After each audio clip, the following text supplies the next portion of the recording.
വിശുദ്ധ പോളികാർപ്പ് യോഹന്നാൻ്റെ ശിഷ്യനായിരുന്നു.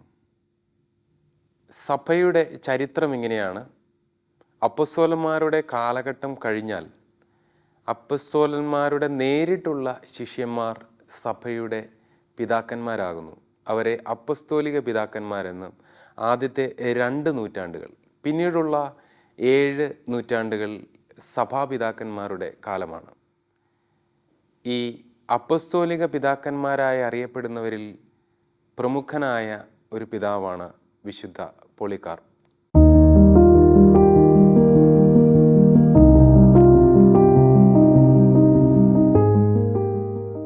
വിശുദ്ധ ഇഗ്നേഷ്യസും വിശുദ്ധ ക്ലമൻറ്റും വിശുദ്ധ പോളികാർപ്പുമൊക്കെ അപ്പസ്തോലിക പിതാക്കന്മാർ എന്നറിയപ്പെടുന്നു.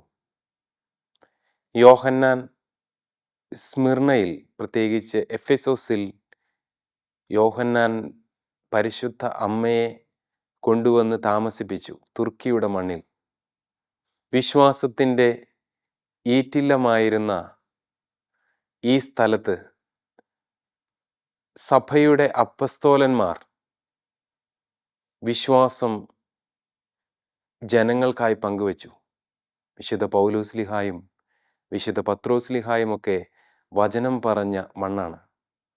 പത്രോസിൻ്റെ സിംഹാസനമായിരുന്ന, ആദ്യ കാലഘട്ടത്തിലെ സിംഹാസനമായിരുന്ന അന്ത്യോക്യയും ഒക്കെ ഇപ്പോഴത്തെ തുർക്കിയുടെ മണ്ണിലാണ്.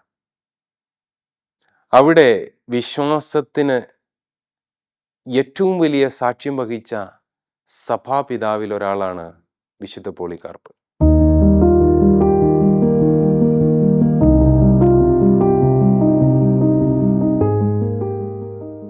സഭയുടെ ചരിത്രത്തിൽ ആദ്യമായി കൃത്യമായി രേഖപ്പെടുത്തിയിരിക്കുന്നത് വിശുദ്ധ പോളികാർപ്പിൻ്റെ രക്തസാക്ഷിത്വ നിമിഷങ്ങളാണ്.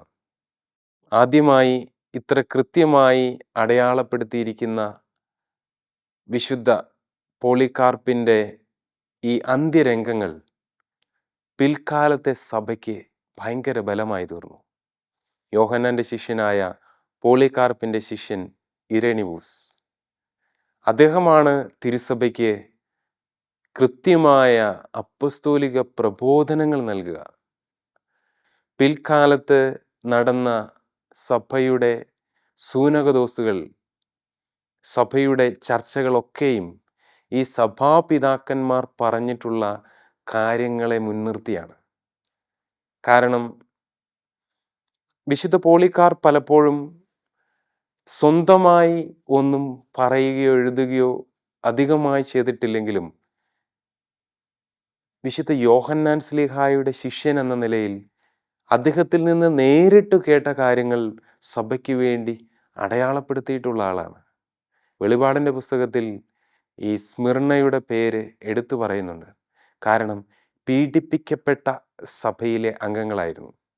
തീർച്ചയായിട്ടും ആദിമസഭ ജെറുസലേമിൽ നിന്ന് ഈ തുർക്കിയുടെ മണ്ണിൽ അഭയപ്പെട്ടത്, അന്നത്തെ കോൺസ്റ്റാന്റിനോപ്പിളിൻ്റെ മണ്ണിൽ അഭയപ്പെട്ടത് വലിയ പീഡനത്തെ ചൊല്ലിയാണ്. അവിടെ പോയിട്ടുള്ളവർക്കറിയാം, പരിശുദ്ധ അമ്മയുടെ വീടൊക്കെ യോഹന്നാൻ അമ്മയെ കൊണ്ടുപോയി ഒളിപ്പിച്ച് താമസിപ്പിക്കുക, കാതറിൻ എമിറിച്ചിലൂടെ വെളിപ്പെടുത്തി കിട്ടുക. ആ ഭവനമൊക്കെ വലിയ ഒരു മലയുടെ മുകളിലാണ്. ക്രിസ്ത്യാനികൾ ഏറെ ശ്രദ്ധയോടെ ജീവിക്കുകയും കരുതലോടെ ജീവിക്കുകയും ചെയ്ത സമയമാണ്. മീനിൻ്റെ അടയാളവും രഹസ്യമായ ഒളി ജീവിതവുമൊക്കെ. കാരണം അവർ സാമൂഹിക വിരുദ്ധരാണ് എന്നും സീസറിനെ ദൈവമായി ഏറ്റു പറയുന്നില്ല എന്നും അവരൊരിക്കലും ആ കാലഘട്ടത്തിലെ മറ്റു മതസ്ഥരുടെ ജീവിതക്രമങ്ങളുമായി ഇണങ്ങിച്ചേർന്ന് പോകുന്നവരല്ല എന്നും ചില നിലപാടുകളുള്ളവരാണ് എന്നുള്ളതും തീർച്ചയായും ആ കാലഘട്ടത്തിലെ അധികാരത്തെ വല്ലാതെ പ്രകോപിപ്പിച്ചിരുന്നു. അധികാരികൾ അതുകൊണ്ട് തന്നെ ക്രിസ്ത്യാനികൾ ആണ് എന്നുള്ള ഒറ്റ കാരണത്താൽ അനേകരെ കൊന്നൊടുക്കിയിരുന്ന സമയത്താണ് വിശുദ്ധ പോളികാർപ്പ് മെത്രാനായിരിക്കുക.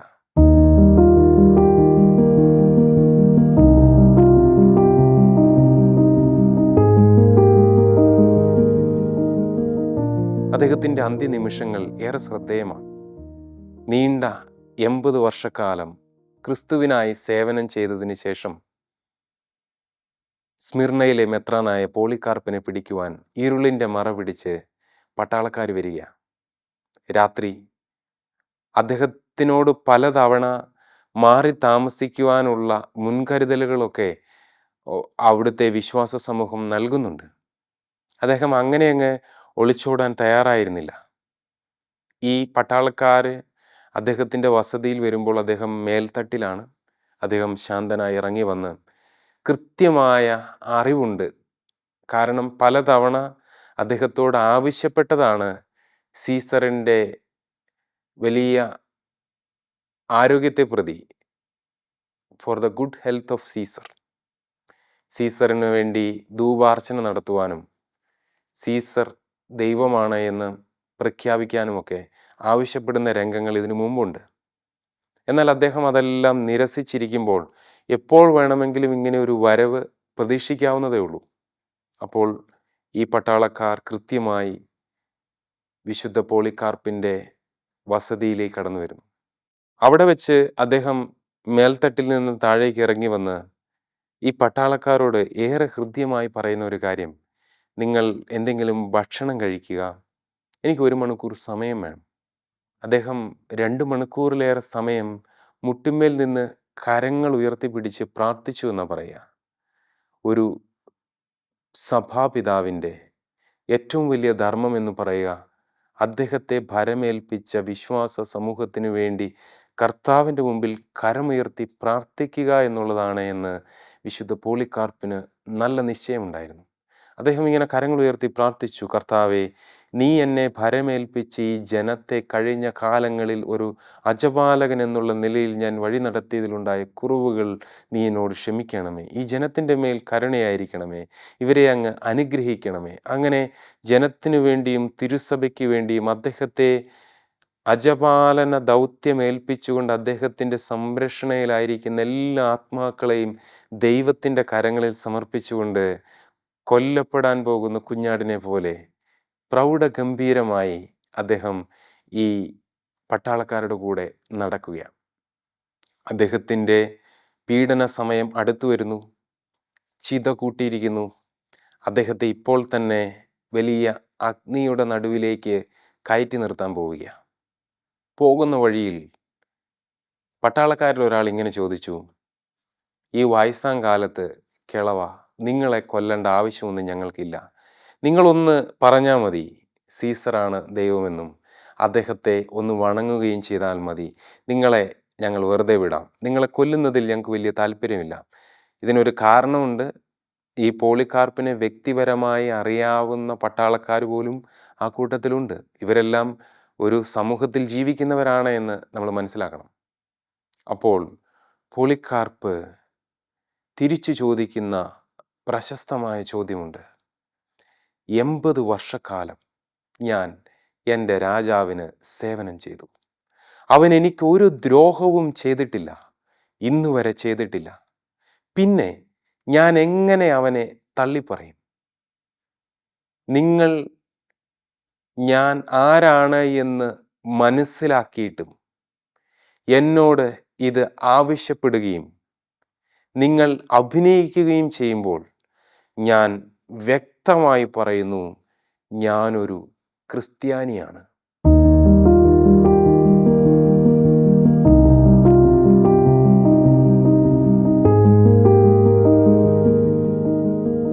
പ്രിയപ്പെട്ടവരെ, കൊലക്കളത്തിൻ്റെ മുമ്പിൽ നിന്ന് ഞാനൊരു ക്രിസ്ത്യാനിയാണ് എന്ന് വിളിച്ചു പറയാനുള്ള ഒരു ആർജവം ആദിമ സഭയ്ക്കുണ്ടായിരുന്നു.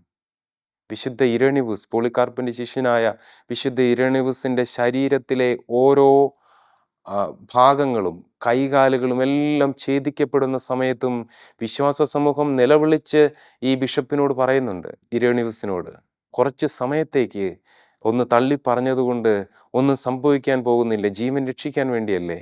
സ്വന്തം ജീവൻ നേടുന്നവൻ അത് നഷ്ടപ്പെടുത്തുമെന്നും ഈ ലോകത്തിൽ ദൈവത്തെ തള്ളിപ്പറയുന്നവനെ അവിടെയും തള്ളിപ്പറയപ്പെടുമെന്നുമുള്ളത് വെറുതെ എഴുതിയ വചനമല്ല എന്ന് ഹൃദയത്തിൽ ബോധ്യമുള്ളവരായിരുന്നു ഈ അപ്പസ്തോലിക പിതാവും സഭാപിതാക്കന്മാരുമൊക്കെ.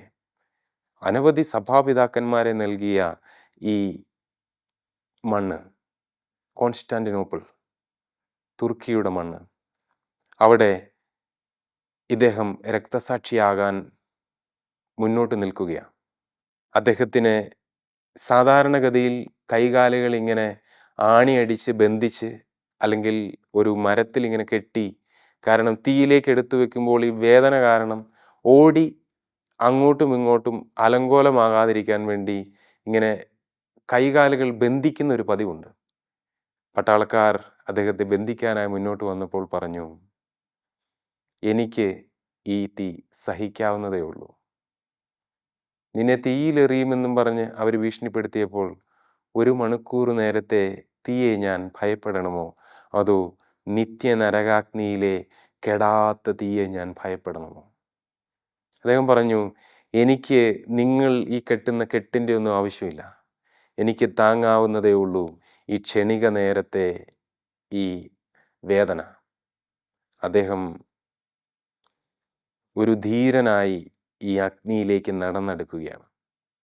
പ്രിയപ്പെട്ടവരെ, വിശുദ്ധ പോളികാർപ്പിൻ്റെ ജീവിതത്തിൻ്റെ അവസാന രക്തസാക്ഷിത്വ രംഗങ്ങൾ നമ്മൾ ചിത്രങ്ങളിലും ചരിത്രത്തിലും പരിശോധിക്കുമ്പോൾ നമുക്ക് മനസ്സിലാകുന്ന ഒരു കാര്യം, അദ്ദേഹം അഗ്നിയിലേക്ക് കയറി നിൽക്കുമ്പോഴും ഈ തീനാവുകൾ അദ്ദേഹത്തെ ദഹിപ്പിച്ചില്ല എന്നുള്ളതാണ്. വലിയ അത്ഭുതത്തിന് ആദിമസഭ സാക്ഷ്യം വഹിക്കുക. അങ്ങനെ ചുറ്റി നിന്നിരുന്ന പടയാളികൾ അസ്വസ്ഥരാകുന്നു.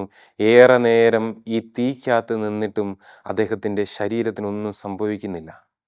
അവസാനം അരികിൽ നിന്ന ഒരു പട്ടാളക്കാരൻ അദ്ദേഹത്തിൻ്റെ ഹൃദയത്തിലേക്ക് കഠാര ആഴ്ന്ന് ഇറക്കിയാണ് അദ്ദേഹത്തെ കൊല ചെയ്യുക. അദ്ദേഹത്തിൻ്റെ ചോര ഒഴുകി വീണ് ഈ തീ കെട്ടു എന്നാണ് ആ ചരിത്രം പറയുക. പിന്നീട് അദ്ദേഹത്തിൻ്റെ മൃതശരീരം ഈ വിശ്വാസികൾ വലിയ നിധി പോലെ എടുത്തുകൊണ്ട് പോകാൻ നിൽക്കുന്നത് കണ്ട് അതിൽ കോപം പൂണ്ട് ഈ പടയാളികൾ അത് വീണ്ടും ദഹിപ്പിച്ചു എന്ന് പറയാം. എങ്കിലും അദ്ദേഹത്തിൻ്റെ അസ്ഥികൾ അവർക്ക് കിട്ടുകയും അത് പിൽക്കാലത്ത് സൂക്ഷിക്കപ്പെടുകയും ചെയ്തു.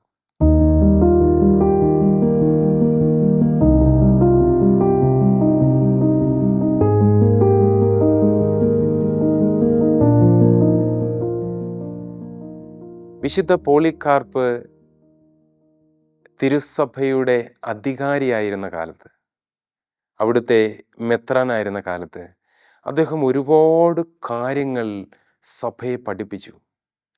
കുഞ്ഞുനാളിൽ ഈശോയെ നേരിട്ട് ഒരു ബാലനായിരിക്കുന്ന കാലത്ത് കണ്ടിട്ടുണ്ട് എന്ന് ചരിത്രം പറയുന്നു. വിശുദ്ധ യോഹന്നാൻ ശ്ലീഹായുടെ ശിഷ്യൻ എന്നുള്ള നിലയിൽ പരിശുദ്ധ വചനവുമായി ഏറെ ചേർന്ന് നിന്നിരുന്ന അപ്പസ്തോലിക പിതാവായിരുന്നു വിശുദ്ധ പോളികാർപ്പ്. അദ്ദേഹം നൽകിയ പ്രബോധനങ്ങളിൽ ഏറെ ശ്രദ്ധേയമായ പ്രബോധനം വൈദികർക്ക് വേണ്ടി അദ്ദേഹം നൽകിയ ചില കാര്യങ്ങളാണ്. ഒരിക്കലും ഒരു പക്ഷപാതം കാണിക്കുകയോ വിധവകളോ അനാഥരോ ആയിട്ടുള്ളവരോട് ഏതെങ്കിലും തരത്തിലുള്ള അനാദരവ് കാണിക്കുകയോ മറ്റുള്ളവരുടെ തരത്തിൽ മുൻപിൽ ബഹുമാന്യമല്ലാത്ത രീതിയിൽ പെരുമാറുകയോ ചെയ്യാൻ പാടില്ല എന്ന് അദ്ദേഹം വൈദികരോട് പ്രത്യേകമായി നിർദ്ദേശിച്ചു. വൈദികൻ ഒരിക്കലും കോപത്തോടുകൂടി പെരുമാറരുത് എന്നും മറ്റുള്ളവരുടെ കുറ്റങ്ങൾ കേൾക്കുമ്പോൾ അത് എളുപ്പത്തിൽ വിശ്വസിക്കരുത് എന്നും എല്ലാവരോടും സ്നേഹത്തോടും ഒരു അനുഭാവത്തോടു കൂടിയും പെരുമാറണമെന്നുമൊക്കെ അദ്ദേഹം പറഞ്ഞു വയ്ക്കുകയാണ്.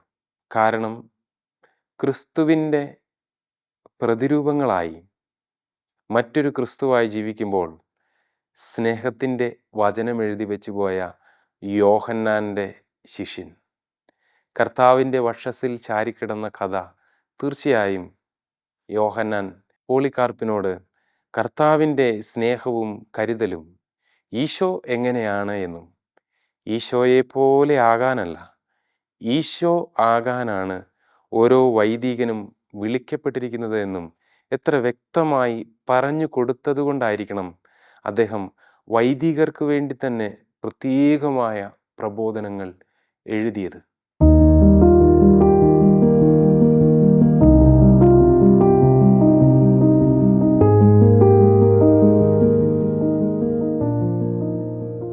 ക്രിസ്തുവർഷം 107 അന്ത്യോക്യായിലെ പിതാവായിരുന്ന ഇഗ്നേഷ്യസ്, അദ്ദേഹവും ഒരു അപ്പസ്തോലിക പിതാവാണ്, യോഹന്നാൻ്റെ ശിഷ്യനാണ്.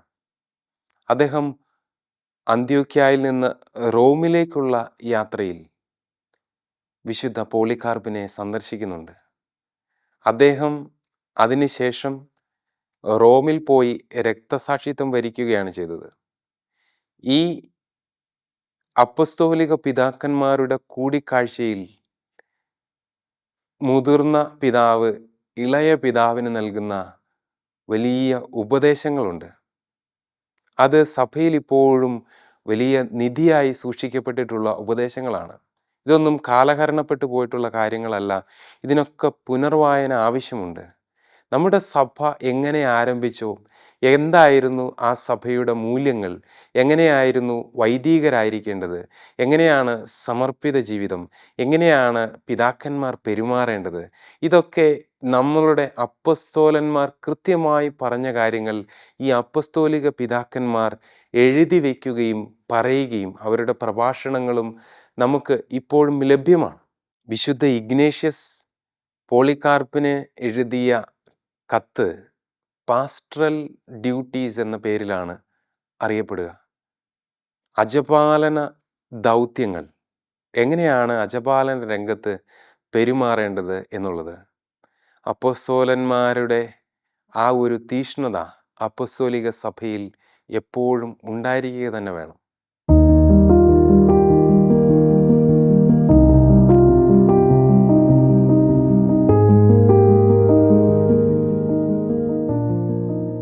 വിശുദ്ധ പോളികാർപ്പ് പരിശുദ്ധ സിംഹാസനത്തിൻ്റെ അരികിലേക്ക് യാത്ര ചെയ്തു.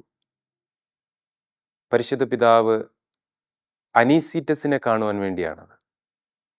കാരണം അന്നത്തെ അന്ത്യോക്യായിലെയും സ്മിർണയിലെയും ഈ കോൺസ്റ്റാന്റിനോപ്പിളിലെ, ഇപ്പോഴത്തെ തുർക്കിയുടെ സ്ഥലങ്ങളിലെ പൗരസ്ത്യ പാശ്ചാത്യ സഭകളിൽ ഉണ്ടായിരുന്ന ചില വിള്ളലുകൾ, ചില പ്രബോധനത്തിലും ചില ആത്മീയമായിട്ടുള്ള നിലപാടുകളിലും ഒക്കെ ഉണ്ടായിരുന്ന വ്യത്യാസങ്ങൾ കുറയ്ക്കുന്നതിനായി വിശുദ്ധ പോളികാർപ്പ് പരിശുദ്ധ പിതാവിനെ കാണുവാനായി റോമിലേക്ക് പോവുകയാണ്. റോമിൽ വെച്ച് ഇവർ തങ്ങളിൽ വലിയ ചർച്ചകളൊക്കെ ഉണ്ടായി. ഈസ്റ്റർ എപ്പോഴാണ് ആഘോഷിക്കേണ്ടത്? കാരണം ഇത് രണ്ടും രണ്ട് പാരമ്പര്യങ്ങളാണ്. അത് ഞായറാഴ്ചയിലായിരുന്നില്ല പൗരസ്ത്യ സഭയിൽ. കാരണം അവിടുത്തെ കലണ്ടർ മറ്റൊരു തരത്തിലുള്ള റോമൻ കലണ്ടർ ആയിരുന്നില്ല. അപ്പോൾ ചില ഡേറ്റുകളിലൊക്കെ ഉണ്ടാകുന്ന വ്യത്യാസങ്ങൾ, ആഗോള കത്തോലിക്ക സഭയിൽ ഉണ്ടാകേണ്ടുന്ന ചില ഐക്യങ്ങൾ, അതിനെക്കുറിച്ചൊക്കെ ചർച്ച നടത്തുന്നതിനായി സഭാപിതാവായ അപ്പസ്തോലിക പിതാവായ പോളികാർപ്പ് റോമിലേക്ക് നടത്തിയ യാത്ര ഏറെ പ്രധാനപ്പെട്ടതാണ് സഭയുടെ ചരിത്രത്തെ സംബന്ധിച്ചിടത്തോളം. എന്നാൽ അദ്ദേഹം റോമിലെത്തിയത് ഈ ഒരു കാര്യത്തിന് വേണ്ടി മാത്രമായിരുന്നില്ല. അനേകം പേരുടെ വിശ്വാസം ഉറപ്പിക്കുന്നതിനും ആ കാലഘട്ടത്തിലെ പാഷണ്ഡതകൾക്കെതിരെ ശക്തമായ നിലപാട് സ്വീകരിച്ചുകൊണ്ട് യഥാർത്ഥ അപ്പസ്തോലിക പ്രബോധനങ്ങൾ ജനങ്ങൾക്ക് നൽകുന്നതിനും അദ്ദേഹം ശ്രദ്ധ വച്ചു. റോമിൽ വെച്ച് അദ്ദേഹം അനേകം പാഷണ്ഡത നിറഞ്ഞ മനുഷ്യരെ കണ്ടുമുട്ടുകയും മാർസീനിയൻ പാഷണ്ഡത, ആ തരത്തിലുള്ള സഭാവിരുദ്ധ പ്രബോധനങ്ങൾ, അപ്പസ്തോലികമല്ലാത്ത പ്രബോധനങ്ങൾ നടത്തിയിരുന്ന മനുഷ്യർ, അവിടെ ശരിക്കും വിശ്വാസ സമൂഹത്തിന് എപ്പോഴും ഒരു സംശയവും പിളർപ്പും ഉണ്ടാകുമ്പോൾ വിശുദ്ധ പോളികാർപ്പിൻ്റെ സാന്നിധ്യം എന്ന് പറഞ്ഞാൽ, ഇതാ അപ്പസ്തോലനെ നേരിട്ട് കണ്ടിട്ടുള്ള ഒരാൾ വന്നിരിക്കുന്നു, അദ്ദേഹം പറയുന്നത് നമുക്ക് ശ്രവിക്കാം. അങ്ങനെ സഭയിൽ എന്താണ് സ്വീകരിക്കേണ്ടത്, എന്താണ് തള്ളിക്കളയേണ്ടത് എന്നുള്ളതിൻ്റെ ഒരു അളവുകോലായി വിശുദ്ധ പോളികാർപ്പ് മാറുകയാണ്. കാരണം യോഹന്നാൻ എന്ന് പറയുന്ന ക്രിസ്തു ശിഷ്യനിൽ നിന്ന് നേരിട്ട് പ്രബോധനം സ്വീകരിച്ച വിശുദ്ധ പോളികാർപ്പ്. പ്രിയപ്പെട്ടവരെ, നമ്മുടെ സഭ അപ്പസ്തോലിക സഭ എന്ന് പറയുമ്പോൾ സഭയുടെ വിശ്വാസ പാരമ്പര്യവും നമുക്ക് നൽകപ്പെട്ടിരിക്കുന്ന വിശ്വാസ സത്യങ്ങളുടെയും അടിത്തറ എന്ന് പറയുന്നത് എത്ര ശക്തമാണെന്ന് നമ്മൾ മനസ്സിലാക്കണം. ഇതൊക്കെ ചരിത്ര കാലഘട്ടങ്ങളിൽ നമ്മുടെ സഭ എഴുതി വച്ചിട്ടുള്ള, കൈമാറ്റം ചെയ്തിട്ടുള്ള വിശ്വാസ സത്യങ്ങളാണ്. നമ്മുടെ കർത്താവിൽ നിന്ന് ശിഷ്യന്മാർ സ്വീകരിച്ച ആ ഒരു വിശ്വാസവും നമ്മൾ വിശ്വാസ സത്യങ്ങളായി നമ്മൾ കൊണ്ടു നടക്കേണ്ട കാര്യങ്ങളും കർത്താവിൻ്റെ ഹൃദയത്തിനിണങ്ങുന്ന തരത്തിൽ എങ്ങനെയാണ് ഓരോ ക്രിസ്ത്യാനിയും ജീവിക്കേണ്ടത്, ഓരോ സമർപ്പിത ജീവിതവും ഉണ്ടാകേണ്ടത്, ഓരോ വൈദികനും ഓരോ സന്യസ്തരും ഓരോ ബിഷപ്പുമാരും തിരഞ്ഞെടുക്കപ്പെട്ടവരും ജീവിക്കേണ്ടത് എന്ന് ഈ സഭാപിതാക്കന്മാരുടെ പ്രബോധനത്തിൽ ഉൾച്ചേർന്നിരിക്കുന്നു. നമ്മൾ അതിനൊക്കെ വലിയ ശ്രദ്ധ കൊടുക്കുകയും അതിനൊക്കെ ഒത്തിരി പുനർവായനകൾ ഉണ്ടാവുകയും വേണം. അതുപോലെ തന്നെ നമ്മൾ നഷ്ടപ്പെടുത്താതെ കൊണ്ടു നടക്കേണ്ടുന്ന ഒരു കാര്യമാണ് ആദിമ സഭയിൽ ഉണ്ടായിരുന്ന രക്തസാക്ഷിത്വ തീഷ്ണത. കാരണം വിശുദ്ധ പോളികാർപ്പിൻ്റെ രക്തസാക്ഷിത്വം പിൽക്കാലത്ത് അനേകരെ രക്തസാക്ഷികളാകുവാനുള്ള ഒരു തീഷ്ണത കൊടുത്തു എന്ന് പറയാം. ഈശോ ഏക ദൈവമാണ് എന്ന് ജീവിതം കൊണ്ടും അവരുടെ ജീവൻ കൊണ്ടും അവർക്ക് എഴുതി രേഖപ്പെടുത്തി മുന്നോട്ട് പോകുവാനുള്ള വലിയ ശക്തി ലഭിച്ചു എന്ന് പറയുക. കാരണം പിൽക്കാലത്ത് വന്ന എസബിയൂസ് എന്ന ചരിത്രകാരൻ രേഖപ്പെടുത്തി വെച്ചിരിക്കുന്ന അനവധി രക്തസാക്ഷിത്വ കഥകളുടെ തുടക്കം എന്ന് പറയുക വിശുദ്ധ പോളികാർപ്പിൻ്റെ രക്തസാക്ഷിത്വമാണ്. വിശുദ്ധ ജസ്റ്റിൻ അദ്ദേഹത്തിൻ്റെ രക്തസാക്ഷ്യത്തിൻ്റെ സമയത്തൊക്കെ ഈ അവിടെ വിചാരണ നടത്തുന്നവർ ജനക്കൂട്ടത്തിനോട് ചോദിക്കുന്നുണ്ട്, കരിത്തോൺ നീ ക്രിസ്ത്യാനിയാണോ? എവു എൽപ്രപ്പിയോസ് നീ ക്രിസ്ത്യാനിയാണോ? യേശുനാമത്തിൽ കർത്താവിൻ്റെ കൽപ്പനയാൽ ഞാൻ ക്രിസ്ത്യാനിയാണ് എന്നും പറഞ്ഞ് കൂട്ടമായി ആദിമസഭയിലെ ക്രിസ്ത്യാനികൾ ഈ രക്തസാക്ഷികളാകുന്നതിനു വേണ്ടി ധീരമായി കയറി നിന്നു. ഞങ്ങൾ ഒരിക്കലും ഈശോയെ തള്ളിപ്പറയുവാൻ തയ്യാറല്ല. അപ്പോൾ നമ്മൾ കൃത്യമായി മനസ്സിലാക്കേണ്ട ഒരു കാര്യം, നമ്മൾ സാമൂഹികവൽക്കരണത്തിൻ്റെ മറപിടിച്ചും നമ്മൾ ഈ ലോകത്തിൻ്റെ സുഖജീവിതത്തിനു വേണ്ടി പല കാര്യങ്ങളോടും രമ്യതപ്പെട്ടും നമ്മൾ അപ്പസ്തോലിക പ്രബോധനങ്ങളും നിലപാടുകളും അയച്ചുകൊണ്ട് നമ്മളുടെ ഭൗതിക ജീവിതത്തിൻ്റെ സുസ്ഥിരതയ്ക്ക് വേണ്ടി കർത്താവിനെ പരോക്ഷമായോ പ്രത്യക്ഷമായോ തള്ളിപ്പറയുന്ന ഒരു ജീവിതക്രമമാണ് എങ്കിൽ നമ്മൾ സത്യമായും യഥാർത്ഥ ക്രിസ്ത്യാനികളല്ല എന്നുള്ളതിനെക്കുറിച്ച് നമ്മൾ സങ്കടപ്പെടണം. കാരണം യഥാർത്ഥ ക്രിസ്ത്യാനികൾ ആരാണ് എന്ന് ആദിമസഭയിലെ ഈ രക്തസാക്ഷിത്വം നമ്മൾക്ക് കൃത്യമായി പറഞ്ഞു തരുന്നു. പ്രിയപ്പെട്ടവരെ, ശരീരത്തിൽ ജീവിച്ചെങ്കിലും ക്രിസ്തുവിൽ ജീവിച്ച ശിഷ്യന്മാരായിരുന്നു ആദിമസഭയിലെ ക്രിസ്ത്യാനികൾ.